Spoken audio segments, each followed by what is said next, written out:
Share marketing Kannada ಚಾನಲ್ಗೆ ತಮಗೆಲ್ಲರಿಗೂ ಸ್ವಾಗತ. ಇವತ್ತು ಬಂದು 16 ನವೆಂಬರ್ 2024 ಚಿನ್ನದ ಬೆಲೆ, ಬೆಳ್ಳಿಯ ಬೆಲೆ, ಕಚ್ಚಾ ತೈಲದ ಬೆಲೆ ಏನಾಯಿತು ಅಂತ ನೋಡ್ಕೊಂಬರೋಣ ಬನ್ನಿ.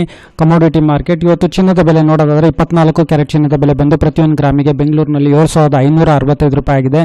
ಅದೇ ರೀತಿ ಪ್ರತಿ 100 ಗ್ರಾಮ್ ಚಿನ್ನದ ಬೆಲೆ ಬಂದು 7,56,500 ರೂಪಾಯಿ ಆಗಿದೆ. ಅಂದರೆ ನಿನ್ನೆಗೋಸ್ಕರ ಪ್ರತಿಯೊಂದು ಗ್ರಾಮಲ್ಲಿ ಸುಮಾರು 11 ರೂಪಾಯಿನ ಇಳಿಕೆ, ಹಾಗೆ ಪ್ರತಿ 100 ಗ್ರಾಮ್ ಚಿನ್ನದ ಬೆಲೆಯಲ್ಲಿ ಸುಮಾರು 1,100 ರೂಪಾಯಿನ ಒಂದು ಇಳಿಕೆ ಆಗಿದೆ. ಹಾಗೆ ನಾವು 22 ಕ್ಯಾರೆಟ್ ಚಿನ್ನದ ಬೆಲೆ ನೋಡೋದಾದರೆ ಪ್ರತಿಯೊಂದು ಗ್ರಾಮ್ ಬಂದು ಬೆಂಗಳೂರಿನಲ್ಲಿ 6,935 ರೂಪಾಯಿ. ಅದೇ ರೀತಿ ಪ್ರತಿ 100 ಗ್ರಾಮ್ ಚಿನ್ನದ ಬೆಲೆ ಬಂದು 6,93,500 ರೂಪಾಯಿ ಆಗಿದೆ. ಅಂದರೆ ಪ್ರತಿಯೊಂದು ಗ್ರಾಮಲ್ಲಿ ಸುಮಾರು 10 ರೂಪಾಯಿನ ಇಳಿಕೆ, ಹಾಗೆ ಪ್ರತಿ 100 ಗ್ರಾಮ್ ಚಿನ್ನದ ಬೆಲೆಯಲ್ಲಿ ಸುಮಾರು 1,000 ರೂಪಾಯಿನ ಇಳಿಕೆ ಆಗಿದೆ. ಹಾಗೆ 18 ಕ್ಯಾರೆಟ್ ಚಿನ್ನದ ಬೆಲೆ ನೋಡೋದಾದರೆ ಪ್ರತಿಯೊಂದು ಗ್ರಾಮ್ ಬಂದು 5,674 ರೂಪಾಯಿ, ಹಾಗೆ ಪ್ರತಿ 100 ಗ್ರಾಮ್ ಚಿನ್ನದ ಬೆಲೆ ಬಂದು 5,67,400 ರೂಪಾಯಿ ಆಗಿದೆ. ಅಂದರೆ ಪ್ರತಿಯೊಂದು ಗ್ರಾಮಲ್ಲಿ ಸುಮಾರು 8 ರೂಪಾಯಿನ ಇಳಿಕೆ, ಹಾಗೆ ಪ್ರತಿ 100 ಗ್ರಾಮ್ ಚಿನ್ನದ ಬೆಲೆಯಲ್ಲಿ ಸುಮಾರು 800 ರೂಪಾಯಿನ ಒಂದು ಇಳಿಕೆ ಇದೆ.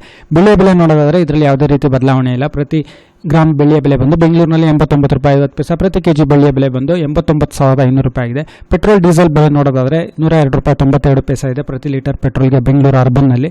ಹಾಗೆ ಪ್ರತಿ ಲೀಟರ್ ಡೀಸೆಲ್ ಬಂದು ಬೆಂಗಳೂರು ಅರ್ಬನ್ನಲ್ಲಿ 88 ರೂಪಾಯಿ 99 ಪೈಸೆ. ಕಚ್ಚಾ ತೈಲದ ಬೆಲೆ ನೋಡೋದಾದರೆ ಸುಮಾರು 5,662 ರೂಪಾಯಿ ಇದೆ. ಈ ವಿಡಿಯೋ ನೋಡೋದಕ್ಕೆ ತಮಗೆಲ್ಲರೂ ತುಂಬ ಧನ್ಯವಾದ. ದಯವಿಟ್ಟು ವಿಡಿಯೋನ ಲೈಕ್ ಮಾಡಿ, ಶೇರ್ ಮಾಡಿ, ಕಮೆಂಟ್ ಮಾಡಿ, ಚಾನಲ್ ಸಬ್ಸ್ಕ್ರೈಬ್ ಮಾಡಿ. ತಮಗೆ ತುಂಬ ಧನ್ಯವಾದ.